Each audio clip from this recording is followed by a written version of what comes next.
Manning Regional Healthcare Center, your trusted experts close to home. Hi, my name is Amy Hall. I'm the program therapist for Senior Life Solutions. We are a supportive group therapy program for seniors, generally 65 and older, who may be struggling with grief, anxiety, depression, and adjustment issues. Good afternoon. My name is Janet Bruce. I am the Program Director for Senior Life Solutions here at Manning Regional Healthcare Center. Our topic today for our Women Supporting Women promotion this month is becoming a caretaker. So we're just going to start out with some statistics. Usually that's kind of what we lead into our program. So I just want to let you know, 2012 Medicare beneficiary survey said that more than half of people who live to be age 65 will experience a physical or cognitive impairment that will hinder independent living and require long-term services and support. So as our population is living longer, the ideal place for someone to be is, of course, in the home. And how are they going to stay in their home, but with a caretaker? So as women, we're obviously end up being the primary caretaker for our parents. Once we raised our children, now we have to help with our parents who are living in their own home. But it also could be our spouses, as well as in-laws, aunts, uncles, things like that. However, we can't forget that we need to take care of ourselves. So becoming a caretaker, as our life expectancies increase, medical treatments are advancing, people are living longer, well into their 80s and 90s. So we have to deal with those chronic illnesses, and ideally we want our loved ones to be at home. So becoming a caretaker, 1 in 6 Americans still work full-time, as well as assisting with their elderly or disabled friend or family member. And of those, 70% of those working caregivers often suffer work-related losses due to their dual roles of trying to work and being a caretaker at the same time. But maybe the caretaker's family doesn't live nearby. Those are also things that we need to consider. Or maybe they don't have family or friends that can assist with that help as well. So some of those challenges, those folks need to rearrange their work schedules probably. Maybe they need to go in later, stay later in the day, leave early from work. Sometimes they have to decrease their work hours. Take unpaid leave if they've used up all of their paid time off and don't have any left to use. Other challenges, they suffer wage losses because of maybe not having to work as much. And when you don't work as much, sometimes you lose your health insurance, those retirement savings, those benefits that you have as a full-time employee. Sometimes the work doesn't offer flexible hours as well. So it's important for the employer to hopefully work with that person to be a caretaker, but on the other hand, you have to accept that if your work doesn't offer that. Whether you're taking care of your aging parent or perhaps a handicapped adult, a spouse, or a child, providing the care for the family member is an act of kindness, love, and loyalty. It'll be a personal satisfaction that you'll have for yourself, but on the other hand, you still need to take care of yourself as well. Oftentimes, the caregiver can be quite a challenging role for the person. You'll have to make decisions quickly based on what's happening with the person, leaving the caregiver trying to figure it out as they go. So first thing you can do is learn as much as you can about the illness. Know what they have, how to take care of that, how the responses to certain medications can be for that person, and accept your feelings. It'll be a process to go through to understand how that is affecting you in your life. Seek out other caregivers, see what works, see what doesn't work for other people. Get organized. Make sure that your day is organized. You have a checklist that you need to get done for the day, possibly getting groceries, laundry, those details. Possibly the personal cares might be involved with that person, so you need to help with possibly the bathing, getting it set up, or having someone help that as well. So planning is imperative. Make sure you have a backup plan. If you're doing all that yourself, burnout will happen quite quickly. Trust your instincts. If it doesn't seem right, it's probably not right. Seek out that extra support, maybe through the person's primary medical provider, to say, hey, I see this with my loved one, this doesn't seem right, let me know what you think, to try to get a second opinion on that. Encourage your loved one's independence. If the person is certainly able to feed themselves, make sure they still feed themselves. Don't feed them. However, if they need some help getting their plate set up, then that's okay to do. But encourage your independence for that loved one as much as possible. And of course, know your limits. Need to talk to someone, you need to get away, you need to have me time. So you need to find time to relax, enjoy what you need to do, whether it means just go for a walk, read a book, even get on Facebook and see what's going on in the world. Sometimes it helps to keep a journal, write down your feelings. You're able to share those with clergy, friends, family, whoever is supportive in your life. And make sure you feed your spirit, whatever that may be. You need to pray, meditate, enjoy that alone time that you need. Stay social. So don't isolate yourself. Keep in contact with your friends, your family. There's lots of ways to do that anymore. Texting, phone calls, Facebook, FaceTime, those kinds of things that you can stay in touch with your friends and family. Do things that you enjoy. Maintain that balance in your life. Give yourself a break and make sure you stay in touch with your community as well. Your church family, make sure you keep in touch with your civic organizations. If you are still involved in clubs and social activities, continue to do those as well. And take care of yourself. Again, healthy food choices, avoid alcohol and drugs as a way to deal with that stress of being a caregiver. Keep up with your own health concerns. If you have high blood pressure, health concerns, diabetes, make sure you still follow up with your provider as well. Make those appointments and keep those as well. There's lots of community resources out there. We've kind of listed a few here that we're going to go over. This is certainly not an inclusive list by any means. Look at your local area. Is there home health services that are available? Family services, Department of Human Services, Alzheimer's Association, and hospice programs that are available for assistance. For your veteran, look into those resources. They have financial support, assistance with medications, social services. They offer respite support, which means your family member can get some care if you need to go out of town for a family event such as a wedding or possibly a funeral. Adult daycare, home health care through veterans as well. And just a few more: AARP, National Institute of Aging, Family Friends, Community Transportation, frozen meals or home delivered meals from a service senior center, and of course your church family.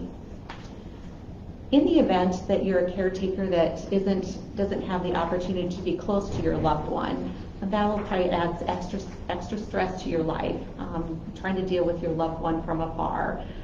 So frequent phone calls, FaceTime, Zoom, any way to connect with your loved ones. Maybe set up some bill paying services for your loved one.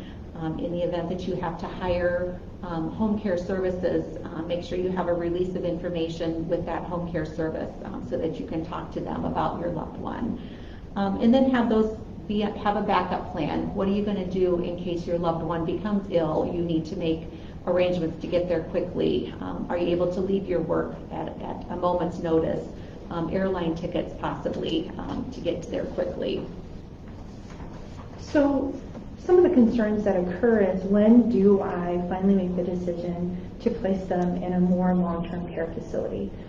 Generally that surrounds things like meeting unique needs of that individual. Maybe they have dementia, maybe they have delusions, agitation, extreme personality changes, confusion, or disorientation that make it so difficult to be able to provide those services on your own. So the first thing that you want to consider is the safety of your loved one. Do they require more or constant 24/7 supervision? Are you not able to go to the store and do some self-care activities and they walk and wander? Do they do things that are unexpected and maybe sign of danger for them? Do they fall often and then they try to hide the injuries from you?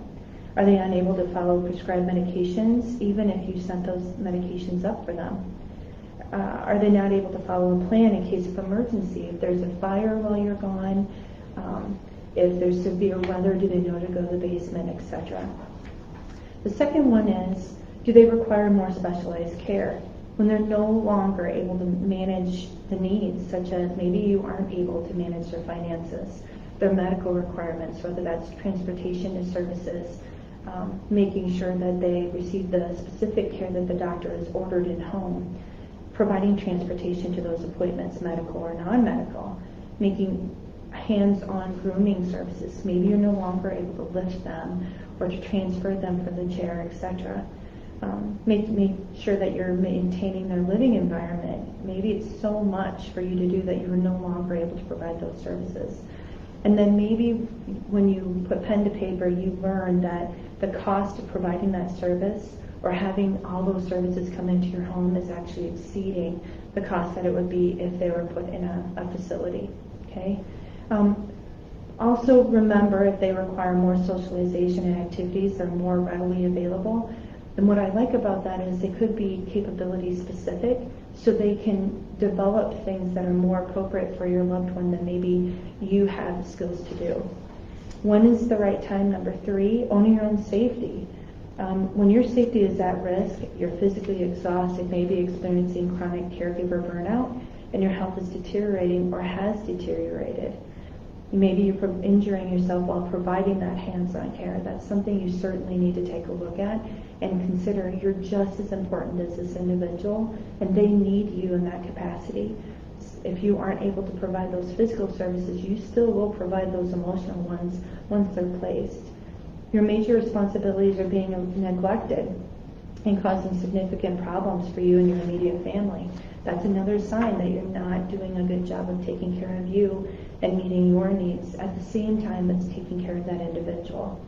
Number 4, relationships become severely strained due to required role changes. In this case, sometimes a daughter or a son, a friend will move from a daughter role, a son role, into a parenting role, where they're saying yes or no to things. Maybe they can't afford to buy something or go where they'd like to go. So it creates a tension between the loved ones, and they just want to get back to being that daughter role that they enjoy so much. How do we choose the right place? First thing that you need to do is be honest about the care needs of your loved one, and both now, what are they, as well as what would they possibly be in the future. Can you foresee some things occurring? Do they have dementia and you know that it's only going to get worse, so that you can clearly communicate that to the facility that you're interviewing. Ask if the facility offers different levels of care, so that if they start at one level, would they be seamlessly able to transition to another level of care. And then evaluate the atmosphere to determine if your loved one requires a smaller, larger facility, meaning how social do they tend to be? Do they work best in a quiet or an active environment? Obviously, maybe a smaller environment might be more quiet versus a larger. Is there a fee involved, a yearly fee, that expense that goes with that? So making sure that you evaluate those things as well. In addition, choosing one that's close to you and family so that you're more willing and able to visit that loved one. They continue to need your love and support once they're in a facility, so making sure that it's geographically closer to you to be able to provide that to them. Using your senses while you're going to interview the facility. Looking at the environment from your loved one's perspective is very important. How will they perceive being in this environment? So using your senses, what does a facility look like? Is it clean, well organized? Are people looking happy? What does it smell like? Does it have unusual, odd odors? Does it smell pretty and inviting? What do you hear? Are people content? And then what is your instinct about your gut instinct about this facility? Does it seem like the right fit for you and your loved one so that you can feel confident in the care that they're receiving? Ask and understand the financial cost and responsibility of your loved one and understand their contract. We ask that you continue to focus on that this would be your loved one's funds that you're using to support this service rather than your own, because that can lead to difficulties for you down the road as well. So make sure that you're considering that as well. We want you to review the activities calendar, observe activities. Do the residents enjoy them? Are they having fun? Does it seem as though it's beneficial for them? You want to ask if they offer special diets or that they accommodate those. Which diets do they accommodate? What are the guidelines for decorating your loved one's room, because you want to make it much more comfortable, inviting, and having familiar items around for them. Can you choose to take the loved one out of the facility? Can they leave as they want to, depending on what their abilities are? And what amenities are available? Does the doctor go physically to the facility rather than your loved one having to leave or be transported, etc.? Then you also want to make sure that you're asking about staff training or specialized care, especially in cases of dementia, Alzheimer's, where they receive care consistently, and then they also have to continue with continued education services. So what are your residential care options? The first one is independent living. This is a non-medical living complex which assists with meal plans, housekeeping, social and recreational activities. They may provide transportation, and then they tend to have some kind of alert system if the individual's leaving as well. Number 2 is continued care retirement communities. They call them CCRCs. This is where you buy in, and it's actually your own home in this community that you're purchasing. You may receive additional support, independent living services and amenities to skilled nursing. So it goes from individual living ability, oftentimes all the way up to the different level of care of receiving skilled nursing assistance. Residential care options continue to number 3 is multi-level retirement communities. Those are referred to as MRHCs. These are really apartments that you rent, the individual rents, and it is very similar to an assisted living facility. Assisted living home or residential care facility, this is a facility that you would see, which is a non-medical facility, oftentimes having 6 or so individuals living in the same environment where they share chores and responsibilities. This is where the staff would assist them with personal needs, laundry, meals, and then they do limited housekeeping. This isn't where the service is provided for them. Residential care facilities for the elderly is a non-medical facility with several hundred residents. So this is that bigger facility that has many, many people to socialize with, but also you have to consider if it would be overwhelming for your loved one. Oftentimes they also offer various levels of care so that they can come in as independent and then receive higher level if necessary. Memory care or dementia facilities, these are specific to dementia care, where staff are specifically trained in dementia care and they are required to have ongoing education. This type of facility would offer safety using locked doors maybe that are locked but they're delayed in opening, and then also alerts to let the staff know if the individual is leaving when they are not supposed to be. The last one is skilled living, skilled nursing facility. This is essentially nursing home assistance where they provide nursing services, but the individuals aren't to the level where they need to be hospitalized. So once they go to a facility, you still are offering care services to them, but on a different level. The first thing that you're going to do is help them to adjust to their new living environment, introduce them to the staff and other residents, help them to get to know your loved one, maybe give them information about your loved one's life so that they can look for similar qualities and they can start to develop those friendships and relationships. Decorating your loved one's space to make it comfortable, to make it homey, and again, to make it as familiar as possible. Visit them often within the first 2 to 4 weeks so that they know that you haven't abandoned them, that you're always checking on them, maybe stopping in at different times when they're eating, when they're doing activities. Postponing outings will help them to adjust, so you don't want to take them out of the facility in the beginning because you do want them to adjust to that environment. Certainly you'll work into that, but initially you're going to want them to adjust first. Also, attending activities with your loved one, going to see what activities they do while you're there visiting, engaging in games, watching movies, things that you used to do prior to having them placed in a facility. So as if you don't have enough on your plate right now, along comes a pandemic for our nation. So if your loved one requires significant care, they probably have a chronic illness that they're dealing with, which puts them at higher risk for contracting an illness, including COVID. So one of the things that we have to really make sure we do is protect our loved ones. Obviously, you hear these things over and over, but we can't stress them enough. Good hand washing. If you think you've hand washed well, try to monitor your hand washing at least for 20 seconds, just to try to get those hands clean. Wear a face covering whenever you go out. A lot of stores you see anymore require a face mask to go into. It really frustrates me when I see that people aren't abiding by that.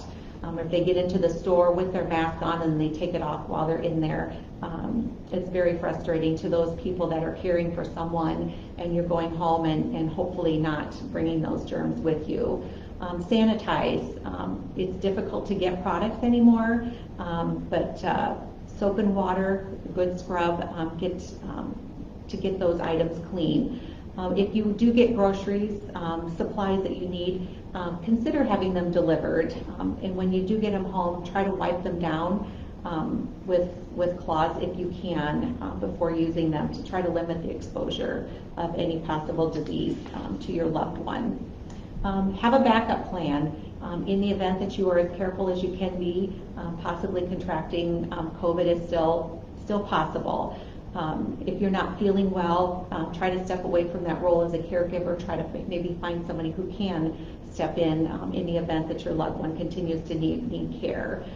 Who will also continue to provide services while in your absence. Those grocery shopping, supplies, garbage removal, paying bills, things like that.